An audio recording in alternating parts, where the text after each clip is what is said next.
What is going on, everyone? Good morning to everyone this morning. It's early. I usually do these during the week, but we have a guest today, and we're going to go ahead and bring him in. Oh, here we go. All right. Hello, Hello, John. everybody. What is going on? So let's go ahead and introduce yourself. Okay, I am Dr. John Velasquez. I hold the title because I'm a licensed clinical psychologist, having gone to Texas A&M University in College Station to earn that degree with training at the University of Washington School of Medicine, having to do with rehab medicine, chronic pain, chronic illness, and such as that. Went to UT Austin, taught at Baylor University and taught at the University of the Incarnate Word here in San Antonio for about 15 years. In the last 4 to 5 years, been full-time practice, mostly at a clinic where we do mental health disability exams for veterans. Oh, nice. I had the privilege to meet over 4,000 veterans living in San Antonio.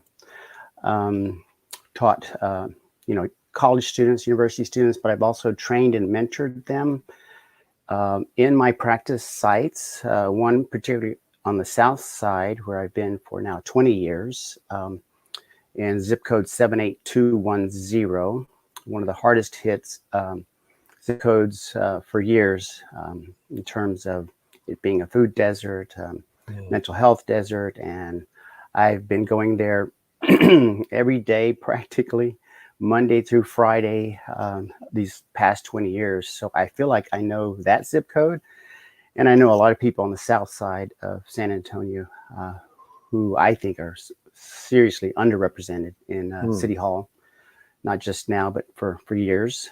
And so I'm here to spread the good news about how mental health treatment and attention to mental health is going to be and needs to be and has to be major factor and function of City Hall in San Antonio, Texas. Definitely. And I want to get to a couple of topics there, but just a reminder to everyone watching, you can jump into the conversation and comment and ask a question directly. I will go ahead and post a link, and this is for Facebook, YouTube, and Twitch. If you want to jump into the actual conversation and ask a question directly, you can do so as well. Just follow the link that I just posted in the comment box, so you can actually jump in and actually and ask a question directly. Instagram, you'll just have to ask a question on the comments, and I'll relay it to them. So let's talk about so with the mental health. So we have homelessness, right? Yes. And also with the police department. Those are two avenues right there that people are having a lot of trouble with trying to find a solution with how they handle those. So what are some things that you can bring or some ideas that you have to help with those situations? Mm-hmm. You're referring to the actual encounters between a Right. police officer and a person who's living on the street and homeless. Yeah. Well, to the credit of the San Antonio Police Department, they have implemented measures to involve mental health in many of these crisis calls. But there is a serious shortage of places for homeless persons to go. Okay. So that's a major factor. And I think we would reduce the population of those out there if we paid more attention to affordable housing. It's like we're relying on the police officers to do what a lot of other people haven't been doing, all the way up in City Hall. We're focusing too much attention on gentrification and bringing in new high-rise, expensive apartments that's displacing people who probably become homeless. That's displacing people who probably then may have to live with a family member, and we've heard about the implications of that for COVID. And so that's just kind of a a way of looking at problems from a broader perspective, you know. But back to the original question, we do need to think more about implementing more strategies for social workers, counselors, psychologists. I challenge them to be a part of this effort to be there on the street with the people, assisting the police officers, helping them size up, what can be done and not be done.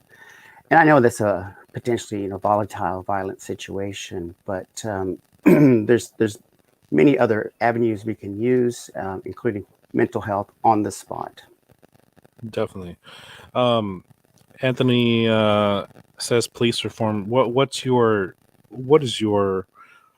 your thoughts on the whole police reform issue? Mm-hmm. Yeah, exactly. I know within the San Antonio Police Department, there are mental health services offered. I don't know how much. That clearly could be, increased and addressed. These officers experiencing traumas in their daily routine, which need to be addressed, because we've known for decades that exposure to traumas, even in the line of work as first responders, can affect mood.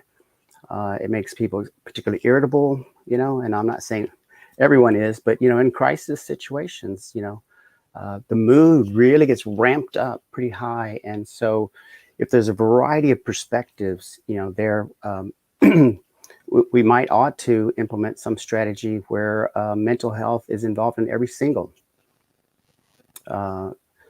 situation where an officer has to go out to some location, people's homes, on the streets, etc.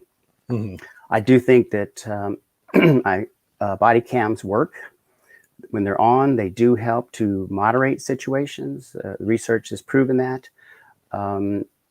If it's not in place now, it should be mandatory for every stop, including, just normal traffic stops, so that everyone feels more comfortable.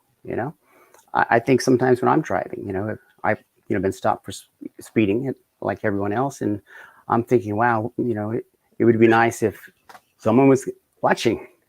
Right. And so, that's for sure. That's for sure. And so, I mean, other cities are, implementing no chokehold, things of that kind. De-escalation has to be in there. Everyone must be trained in that. Approach with caution, approach with, hope, different perspectives. And that's where the mental health professionals on the scene could help out. So those are a few where it can, at least in the moment, assist officers and people who are part of that to just take your time if necessary, work it out. Yeah. So Definitely. there are other areas I'm not so familiar with in terms of if the viewer is talking about police reform within the union structure and the contract. I don't have privy to those details, so it would be not appropriate for me to comment on those, but they do need to work out all those issues. Yeah, definitely. So I know this is your second time trying this, and you came third. You came really close. Last time. So, what are some things that pushed you to drive and try it again? Well, the first time was the election in 2018. No, 2016, of the president at that time spurred me into political action. The second time had to do with the ongoing need to push for mental health. And now this third time is that there's been overwhelming national traumas right now that are seen as basic needs issues with the snowstorm, economic relief, due to response to COVID. But in all those discussions, we're not talking about how the population has been traumatized. And so I'm like this voice out there that's reminding leaders, the mayor, Metro Health, that not enough attention is being paid to mental health, and it's like ignoring cancer. We wouldn't do that. It's like ignoring diabetes. We wouldn't do that. It's like ignoring, childhood leukemia. We wouldn't do that. It's like this pervasive, centuries old bias that if you have mental health, something's wrong with you. Well, yeah, your brain is not functioning so well. So let's treat Right. the condition rather than throw people off. Coming full circle to this discussion of homeless, you can imagine how many of those men and women and children are experiencing mental health crises. I mean, if we broke a bone, we would all rush to the hospital. Right. Yeah.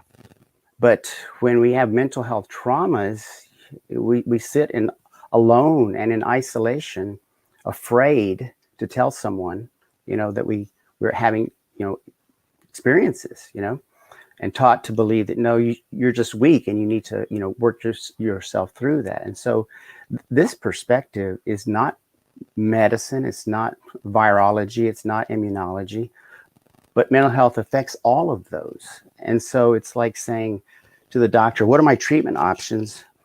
And they tell you 2 or 3, and they leave out a very, very important treatment option. That would not be advisable. And we're leaving out the option of mental health at the level of City Hall. Yeah. And that's always been a stigma, especially like in the Hispanic community. Yes. It's like, oh, and the military as well. I mean, yes, you didn't want to be labeled as, mm-hmm. that. And yeah, I think the new generations that are coming up now, the younger Yes. kids are realizing that it's okay to say that I'm hurting, and that's really cool to see that. I see it a lot, like on social media. It's a lot of these kids, they're kids because they're like 20 years old. Agree. I was and too. right. But they're saying, hey, look, there's something wrong. I'm suffering through this. I'm suffering from depression, and it's okay, and people will be there to help. So I think we need to take a page from that book. Yeah, from these kids. I mean, we need to be okay with talking about it, right? Yes, exactly. Anthony says, we as citizens are experiencing trauma from the constant harassment, beatings, and false arrests. I have PTSD from my interactions with SAPD. What will you do to ensure criminal charges are filed when an officer violates our rights?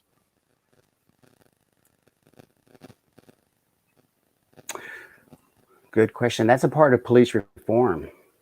Okay. Whatever office or group within City Hall and the police department, needs a liaison somewhere in there, a middleman, a middlewoman to address the mental health concerns, and maybe even see that as both an infraction of the professional duties of a police officer, on the criminal side. But at the same time, we can see it also as a mental health issue. What led to that point where an officer would behave so aggressively, with someone? Help the police officer work through that. And if we do that with each, situation like that, make it a combination of, this could be a violation of law, it could be a violation of your ethical duties, but we know this could mean something about your own mental health status, and how we can then rehabilitate, redirect, hold officers accountable, not hold over them the threat of being fired as, the only alternative. I would be actively interested in developing a response plan to that has multiple levels, from do we need to file criminal charges right away, to opening it up to an investigation, to handling it internally with measures that are mandated to have a cooling off period. Health. We require all kinds of people to go to medicine. The VIA bus drivers, they must prove their health to continue to work. we could do something similar with police officers because they have a really difficult job. I've talked to many police officers, sheriff's deputies, DPS, troopers, even some border patrol agents. I've talked to many people within law enforcement at the level of what impact that job has on them. And so I know what's going on with them. And these mental health perspectives could prevent many of these incidents that potentially can lead to, do we charge an officer with a crime? Let's get more basic, down to earth, support everyone, and make sure we're all doing okay, and we'll be able to perform our jobs much better. This would be a huge payoff to the city in terms of morale, mental health, and even savings. By using mental health, it's such an overlooked resource for everyone. And so I don't know if I answered the question thoroughly enough for Anthony, but yes, if crimes are committed, they should be addressed, but then also don't see it just as crime, but see it as perhaps mental health. Well, on the flip side of that, when someone commits a crime, we need to see that as, yes, you violated a crime, but you need help too, because there's some reason you got to that point. Mm-hmm. Yeah, and I think, honestly, I haven't heard anybody talk about that aspect of, with mental health with the police officers in general. It's been either get rid of them or no, they're fine. You know what I mean? Mm-hmm. But I think that's a very good point that you're making about, why are these officers acting this way? And you're right. That job is something else. And even when I went into Iraq, some of the guys that I was with, like, sometimes you needed to cool them down or to, because it stresses you out, especially being in that type of environment. So I think that's something that we really need to talk about. And I thank you for saying that, because that honestly, out of all the candidates, none of them have really talked about mental health with police officers. So that's definitely a good point. When it comes to homelessness, I keep hearing we need more programs, which we do keep hearing a lot about that. But what specifically would you like to see done? Do you know of any homeless in your area by name? Have you spoke to them or gotten to know them?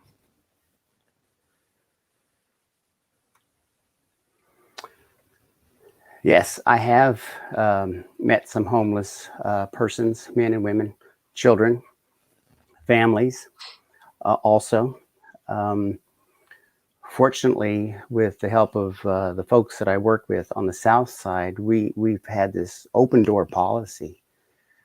Over the years I've been there, people can literally walk up to the door, come in, and we'll either see them right then or schedule. Okay. And so at times these persons have been homeless, and I see them walk away and they're just walking down the street when they leave the center where I work. So yes, I have spoken with them. I know what they've, had to deal with, and particularly the parents and their anguish over their ability to care for their children. And I'm here to tell the world, especially San Antonio, you don't know how they got to that place in their life where there was nowhere to go. And, we're a very family oriented, community. And so they don't have family. I mean, that's who you turn to when you first have problems, they don't have a job. And, this kind of brings up the whole disability perspective. Yeah, we need to find those persons, assist them in seeking Social Security disability, which they have probably been entitled to for years. And knowing the system, they got to try 2 or 3 times so that they can have a sort of a basic, financial foundation, at least. They can eat, they can stay somewhere, eventually maybe get on their feet and find their own, more permanent, residence. But I say this about the veterans too. For life circumstances, whatever they might be, if you reach a point where you're physical or mental health is disabling, then we have programs already in place. We just got to bring them in. The veterans say it all the time. You know, someone made me do this. I wasn't going to. I finally, my wife told me, you know, my husband told me we should do this. And so um, I read this morning that the city of San Antonio had raised, you know, bulldozed homeless encampments over 150 times during COVID. I mean, you know, what a way to treat homelessness. You know, that's pretty harsh and kind of inhumane, you know. And then they spent what, over $100,000 doing that. We could fund a single mental health program for an entire year with 4 therapists. That was, I think, in District 10 alone. In District 10, yeah, just because it's the more, you know, prominent one. Yeah. In that regard, but then,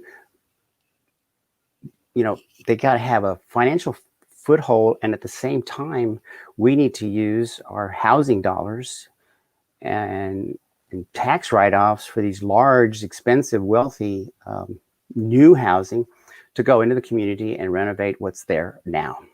There's not plenty of housing, but there's plenty of places in which if we went in there, renovated them, made them safe, people can live there.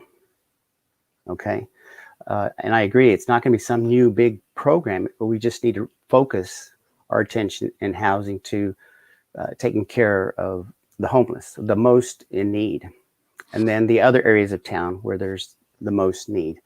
You know, the mayor came in his election in 2017 talking about equity, which I think is the notion that, you know, we can't just, you know, throw $1 to everyone all at once and call that equality. You know, everyone's being treated the same. Well, we can't use that model. We got to use equity. And he has fallen off from that approach.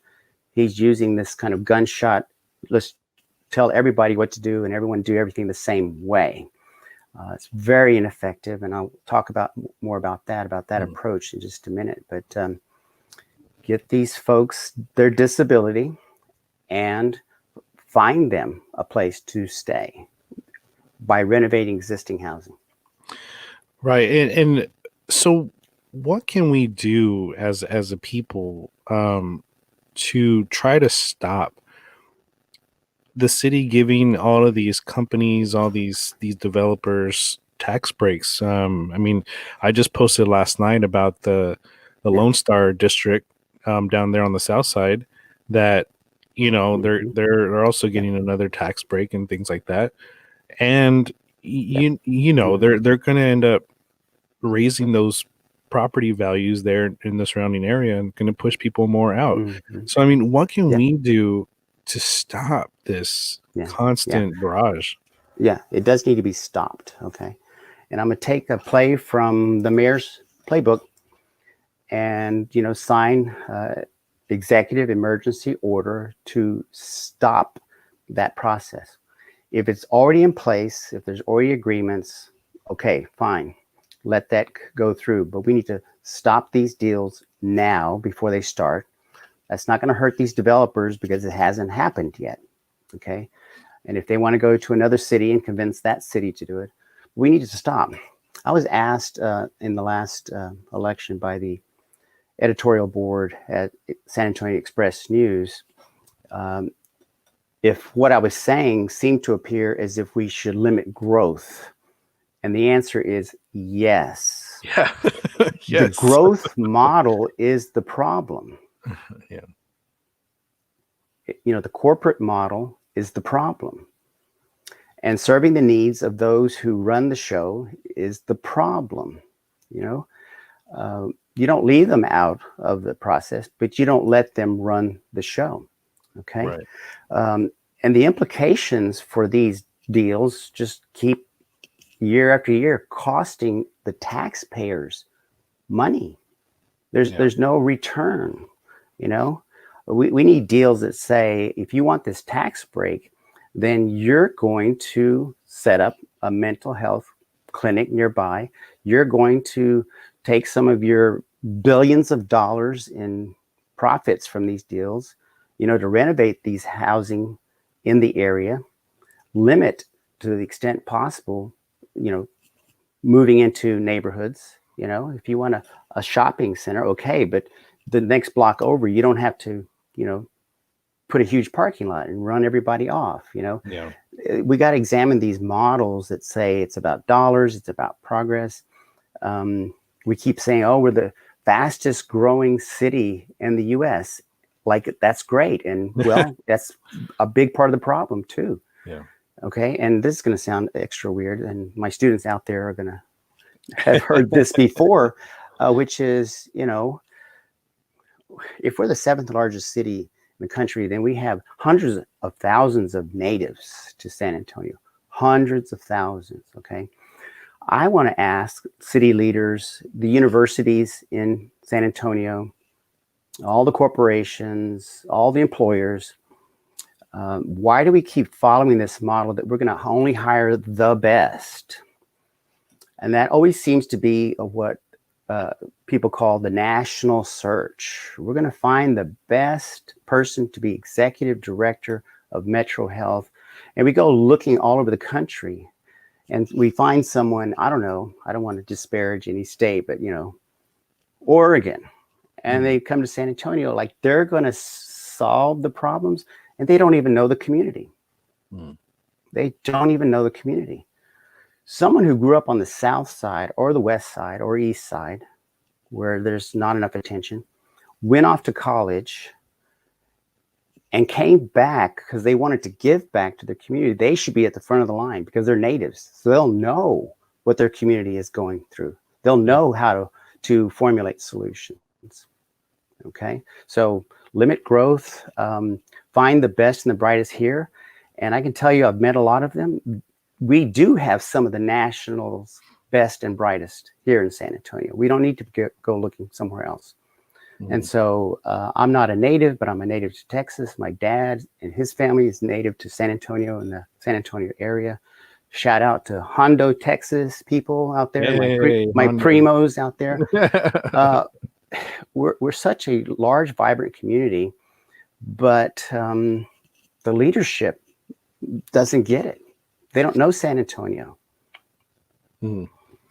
Yeah, definitely. And, that's a question I've asked a lot of the candidates is, are we growing too fast? And some have said no, or we're okay. And I'm like, I think we are. Jobs. And we're not taking care of the infrastructure that we have here, and we're neglecting the District 3s, the District 2s, right. District 5s. We're, and looking at the Lone Star District, right? That's what they've dubbed it now, right? The Lone Star District.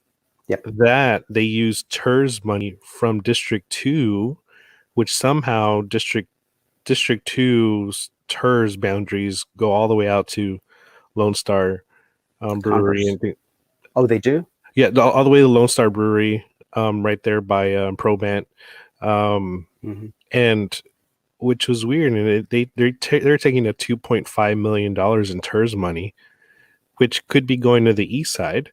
So right, so I mean, I think that it's really mismanaged in a sense, and there's a lot of money that people are getting, corporations or companies that are getting, and not local businesses that should be getting that money. But so what's the first item of business that you would like to do if you get elected into office?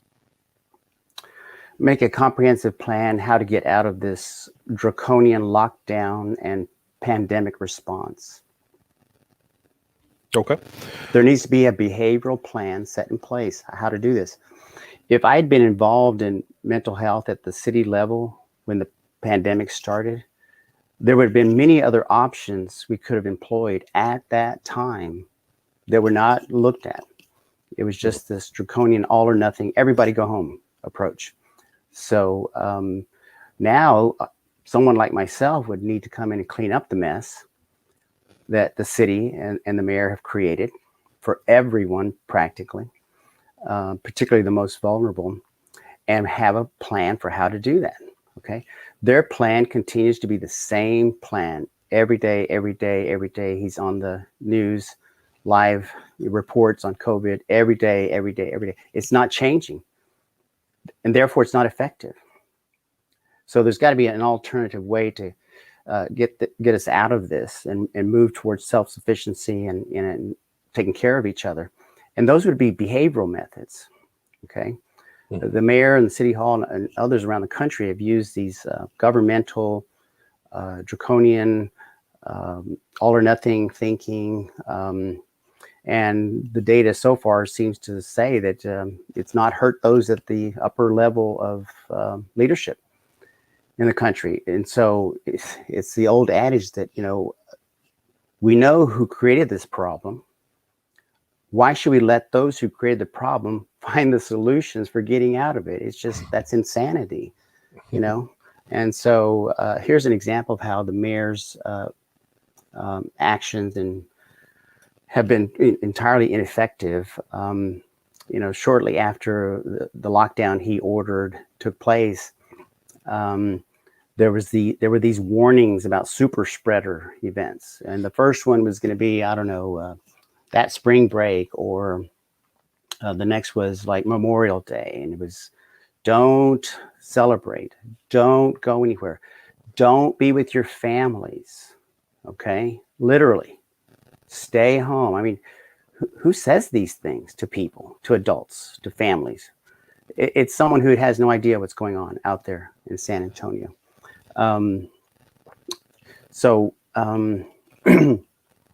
It's really disheartening. Okay.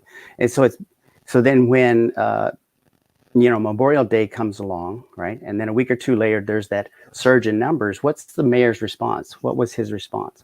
He chastised the people of San Antonio.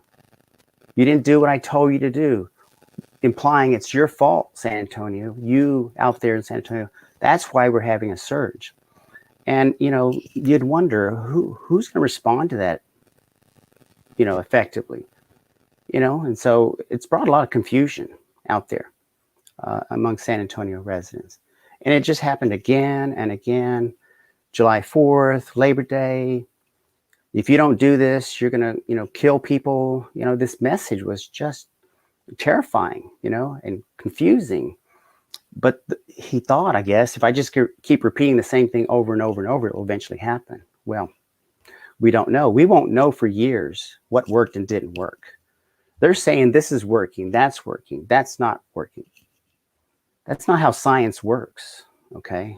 And so I want to kind of criticize this notion that we're using science for this pandemic. Well, we're not. We're using one field of science, immunology. We're ignoring all the rest of medicine. We're ignoring the whole mental health science. We're ignoring the data we know about, vulnerable communities, So to say to everyone the same message is clearly ineffective.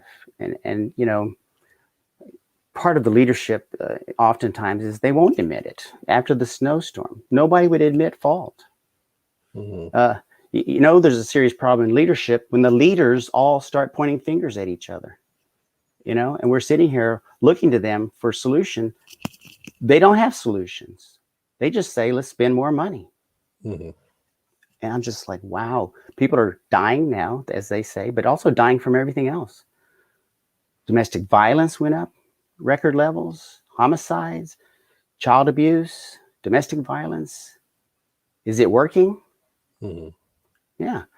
And the question I want to ask the mayor, I wish I could in person, because no one's inviting me to those in-person events.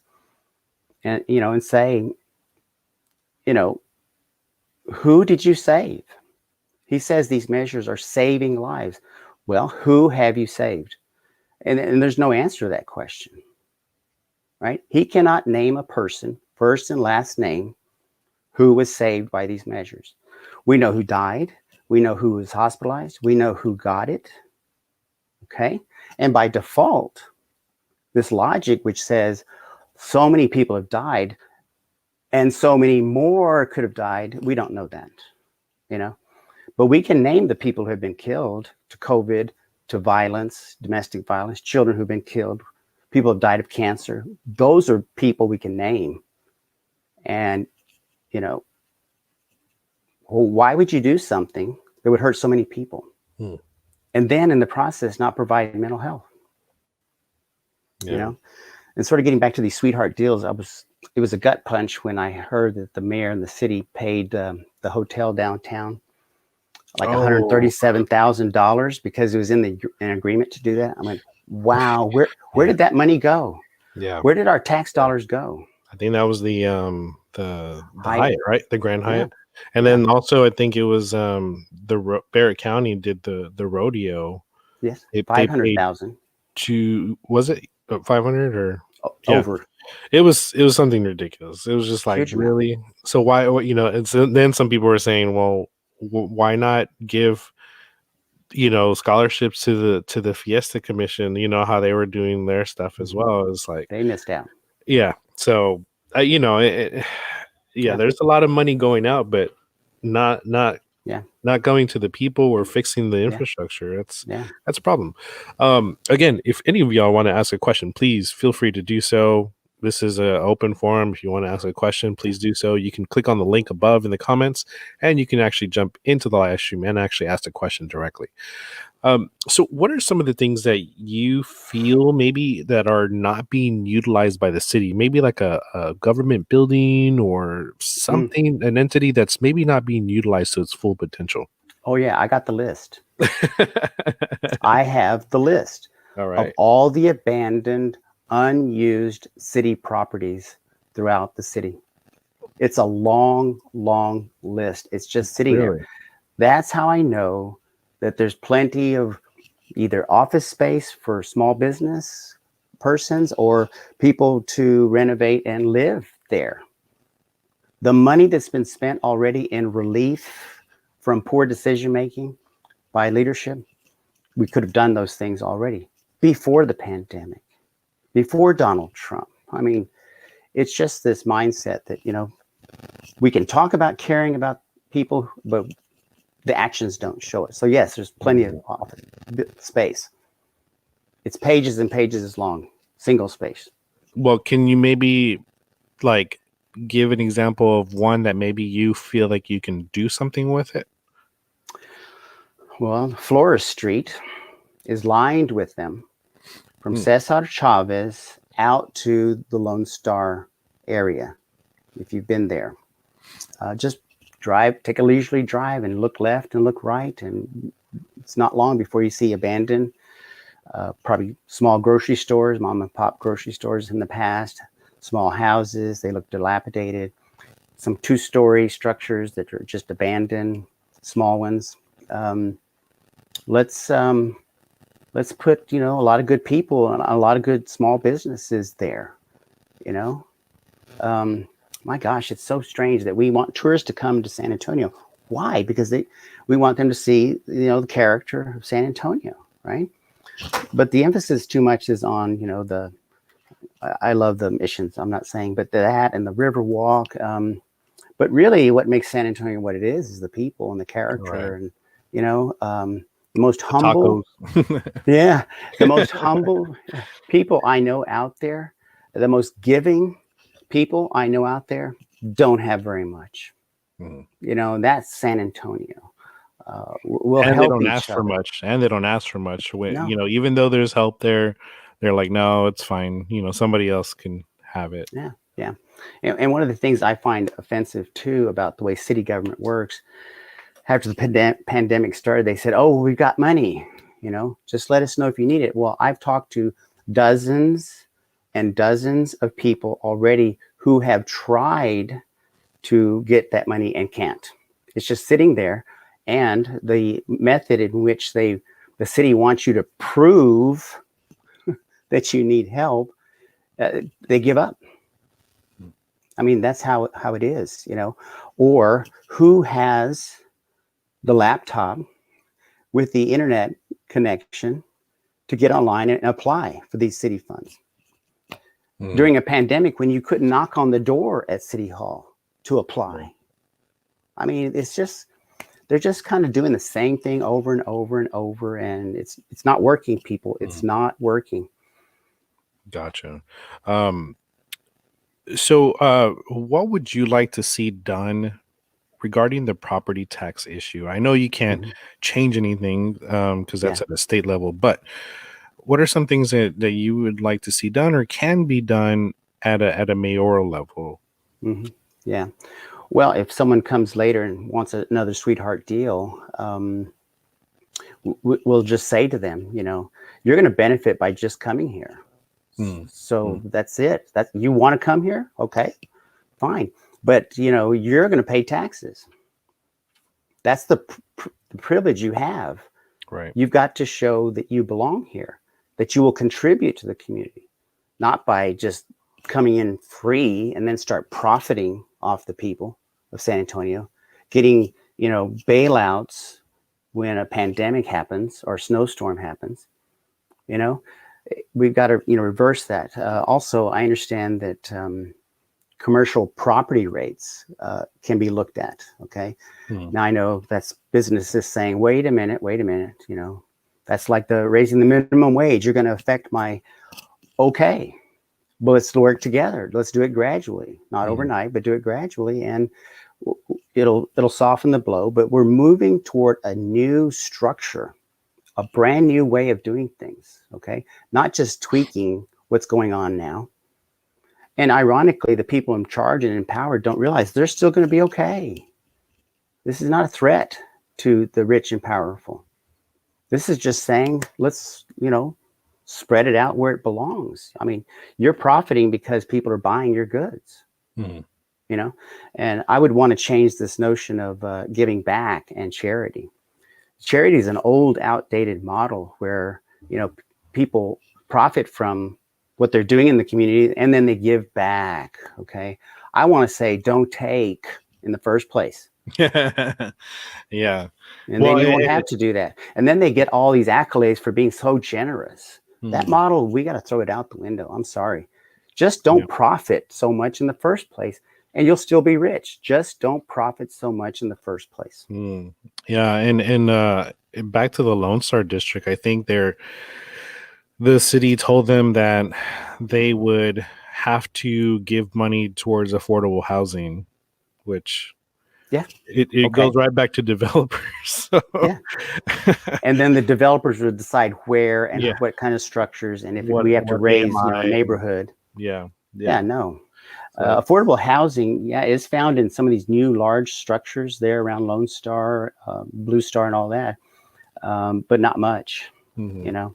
yeah, And then I hear of those persons who are there who don't feel welcomed. You know, yeah, that's a corporate model that says, yeah, we'll build, 5-story, 1,000-unit, and 10% of them will go for those who can't really afford that. Well, that's 80% below. displacement. Yeah, yeah, That's not the solution. It's right. just it's not working. Yeah, and I Yeah. agree. I mean, there's a lot there. I do see a lot of people that are like, oh well, we don't want you know those Hmm. people here or whatever it is they want to say is it's yeah. I mean, it's definitely not a good Hmm. fit when they're doing stuff like that. Yeah. Um, uh, so let's change the direction real quick. What are your top 3 small business restaurants in San Antonio? Since you're not a district, you're the whole city. So, what are your top 3 favorite small business restaurants? Well, I've been going to Rosario's downtown for 20 years. Even before they developed that area the way they did now. Mhm. Um, Not so much the Rosario's on the north side because it doesn't have the same character. It's not in the neighborhood. So that's definitely one. I go to Las Palapas. Okay, yeah. Oh my God.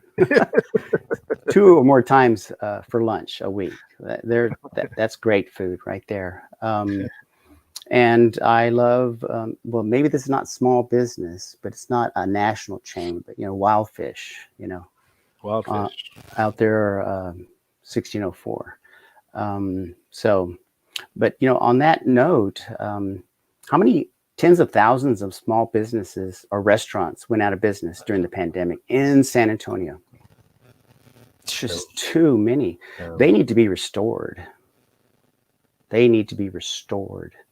And one of the outcomes of this pandemic, I'm afraid, is if you wipe out these businesses with your decisions about how to run the pandemic, well, then the large national chains are just going to take their place. further strengthening and funneling the money to the top billionaires, the top 1% in the country, including those in Texas and San Antonio. That they're taking advantage of this crisis in doing that. And your question is well put, that, we love San Antonio. We love the places we can go. And right now we're being told when and where to go. It's just a kind of madness in a way. But those are my top three restaurants. Yeah, definitely. So I'm going to ask a question that doesn't get asked a lot, especially here, and it's definitely a new concept. But would you be willing to look at possibly doing, or would you be open to the idea of ranked choice voting? And for the people who don't know what ranked choice voting is, it's basically it's the same way that people would win now. The candidate would have to have 50 plus 1%, the majority. But the way this works is you only vote once, right? You don't have to do a runoff if somebody doesn't meet that 50 plus 1 criteria, especially with races that have a bunch of people in it. What happens is you have your first round and you can pick 1, 2, 3, 4, 5. Yep. You can do it that way. If there's no clear winner, then the last person with the least amount of votes gets dropped off. Then you go to round 2, which again, you don't vote twice. You don't have to go in and vote again. This is all just done automatically by process of elimination. And then what happens is if you voted for your second candidate, then your votes get tallied to that second candidate, and then so on and so forth until there is a clear winner. This eliminates the need for runoff elections here in San Antonio, which costs at least $8 to $10 million every time to put. On top of that, volunteer hours and all that stuff. So, and then also it would create a little bit more unity between the candidates as well, because then the candidate would want to get the second place vote from somebody else's voter base. So it would start working a little bit more cohesively, and we're not going to be so divided as we are right now. So it would be something you would be willing to look at?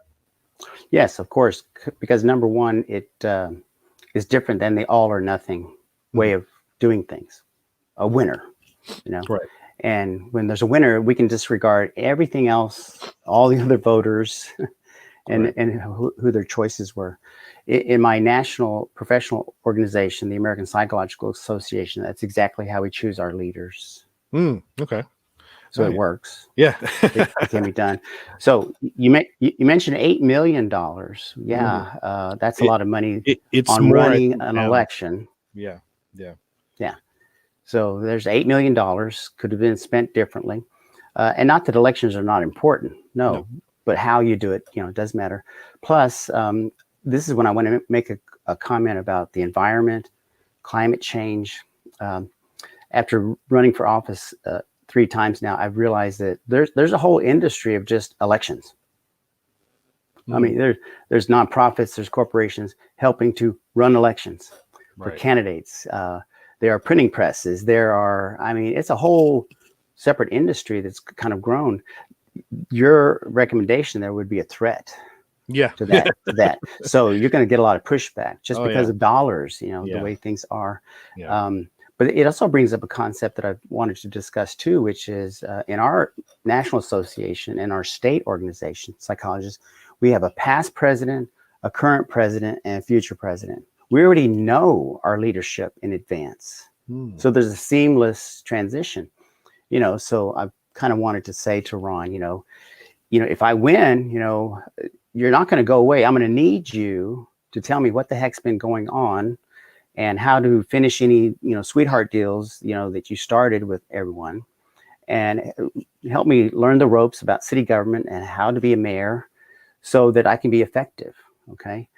That's another way of looking at it. I could call on Ivy Taylor, the previous mayor, have her appointed to past mayor, status or whatever it might be. So you're right. There's many options we have here.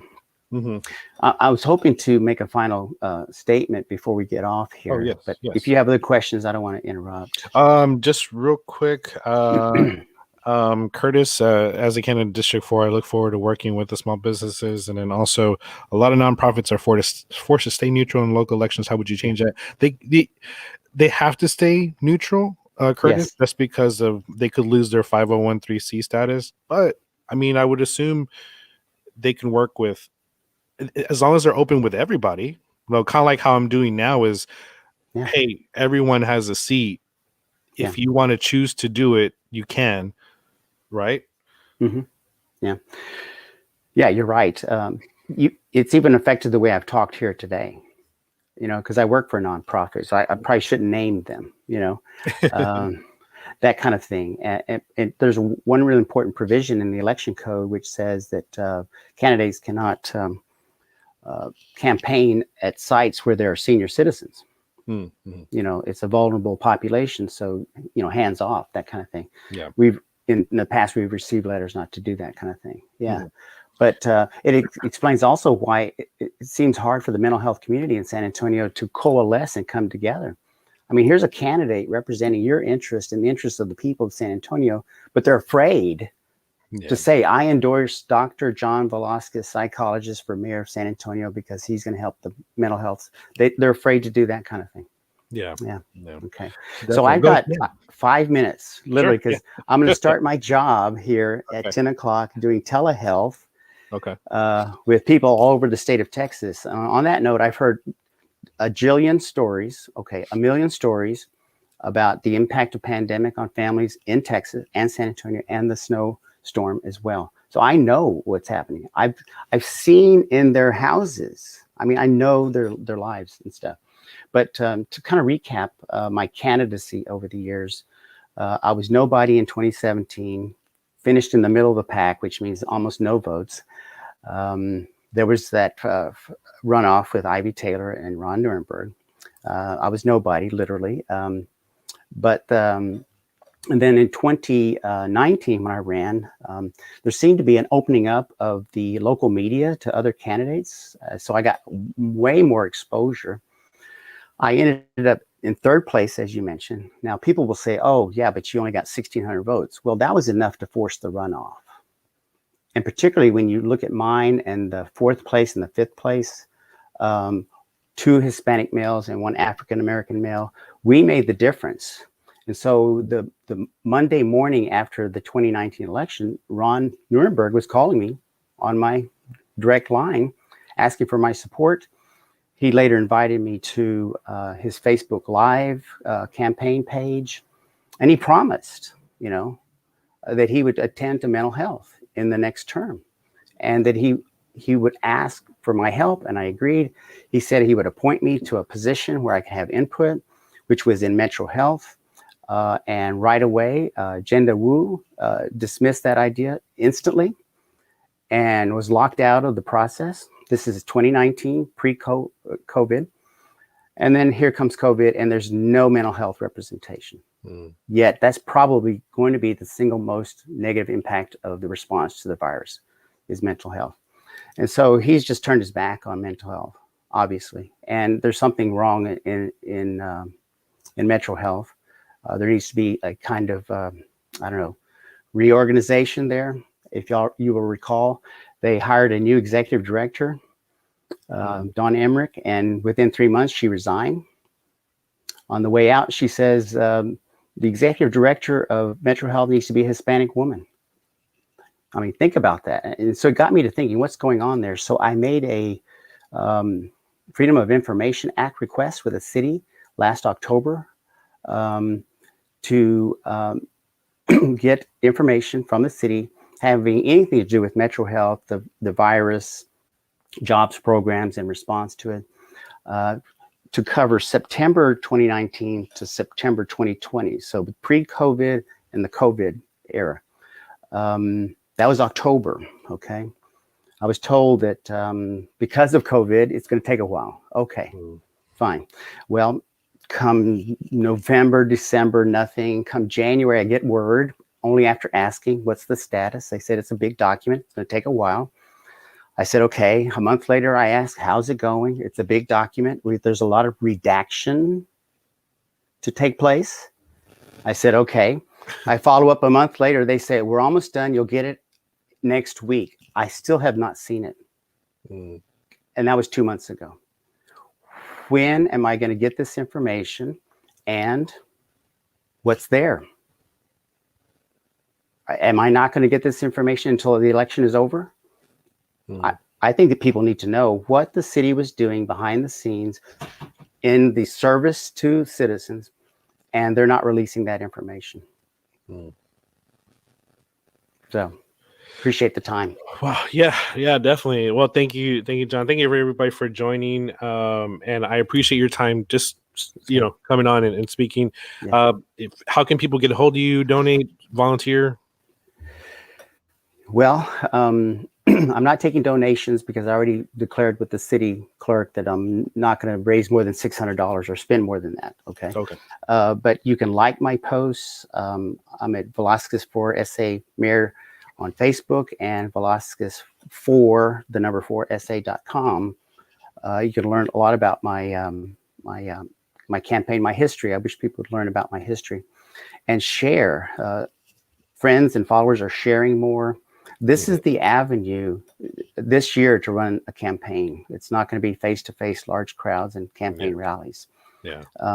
But contact me directly. I'm looking for college student interns, these very energetic, smart, bright people who you just would love to help a campaign. You don't have to agree with my platform, but just get the experience. I had one last time. She was awesome. Got a lot done with just one. So the word is out there for that. And just read and like and share, please, everyone. Yeah, definitely. All right, John. Well, thank you. And also, viewers, thank you for just joining and asking some questions. Also, if you would like to donate to this live stream, you can do so as well. Everyone that's watching, my Cash App is just Eric J. Velasquez. So, okay, great.